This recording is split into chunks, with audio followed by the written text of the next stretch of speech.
Hi, my name is Alan Hopking. I'm a medical herbalist. I've been practicing for 30 years.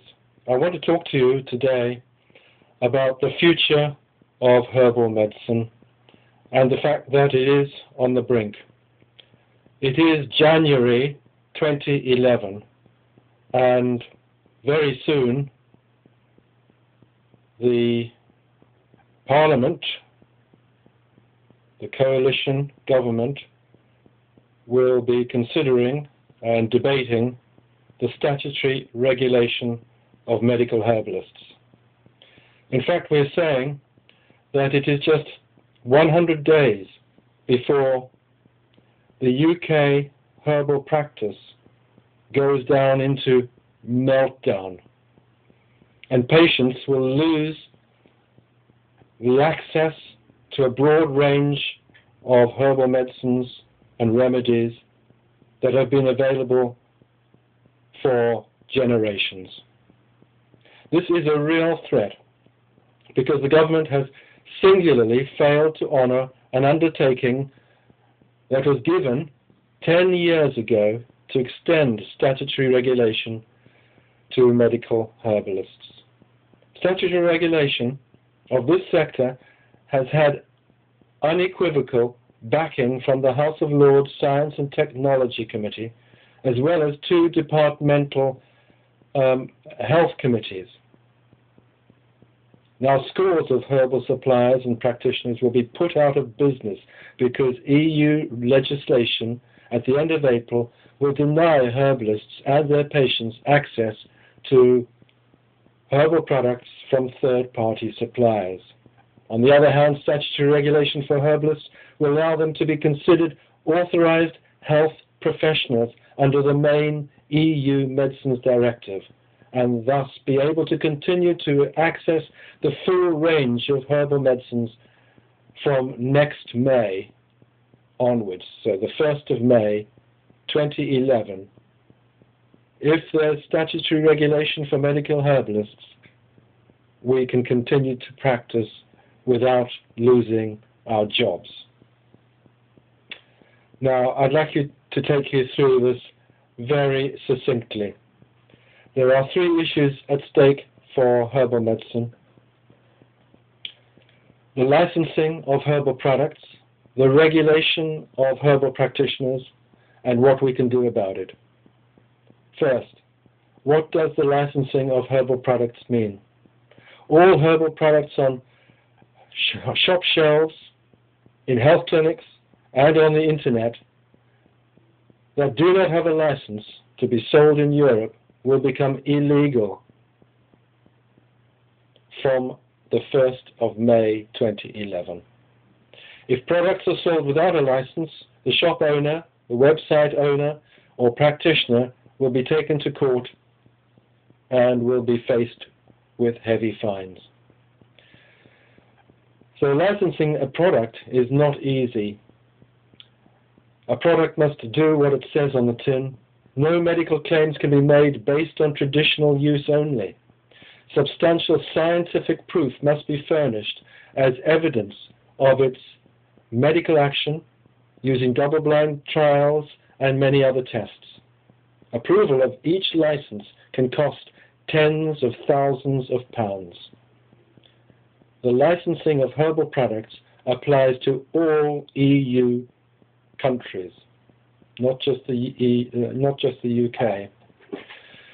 Now, what are the problems facing the regulation of medical herbalists?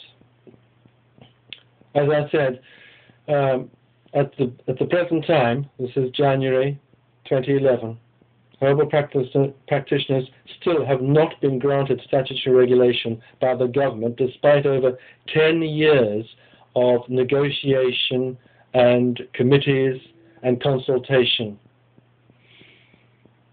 Debate about statutory regulation will take place shortly. That's a quote from the House of Lords, January the 13th, 2011. Without regulation, any unscrupulous, unqualified individual can set themselves up as a herbalist and have access to the whole range of herbal medicines. This can and has been a danger to the health of unknowing members of the public. Statutory regulation is designed to protect the public.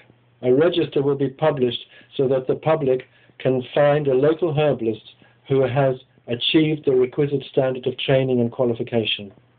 Many herbalists use unlicensed herbal medicines, which they prepare themselves for the patients.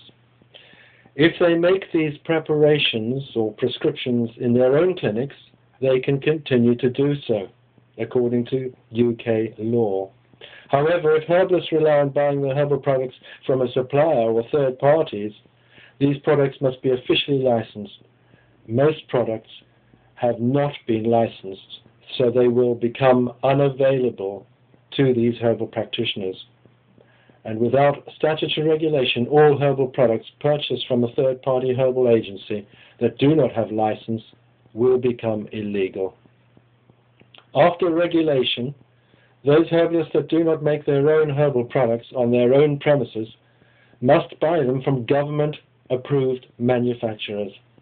This also applies to third-party dispensaries, which will need to become legally licensed after statutory regulation.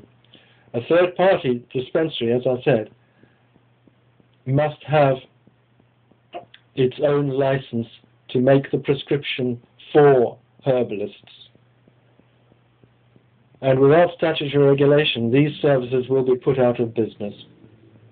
To have statutory regulation, herbal practitioners will receive the stamp of approval as recognized qualified professionals who have passed the high standards that are already in place for a medical herbalist to legitimately practice. The supply of the unlicensed medical herbs would then be accessible only to a registered practitioner for the benefit and safety of patients. Public confidence would then be assured, as they would have a professional group of practitioners able to deliver expert herbal treatment safely tailored to the individual's specific needs. The recommended regulating body, the Health Professions Council, the HPC, has already been set up. It already regulates physiotherapists, osteopaths and chiropractors, and has already agreed to take on this responsibility for medical herbalists. Statutory regulation is applicable to UK herbalists only. Herbalists in other EU countries will have to come under their own national method of regulation controls. So, number 3, what can be done about it? Regarding herbal product licensing, this has already become law throughout the whole of the EU. All you can do is perhaps join other lobbies to try and change the law, but it comes into its full force on May the 1st, 2011. But regarding medical herbalists, I'd suggest contact your MP and write a letter to the MP and the Health Minister to support statutory regulation of medical herbalists. Thanks for your time, and if you want to contact me, you can ring me on 01590 672 500 or contact me via my email alanhopking@godshair.co.uk. My website is www.godshair.co.uk. Okay, thanks very much for your time, and I hope you contact your MP and let others know about the critical stance, the meltdown that is likely to occur in just 100 days.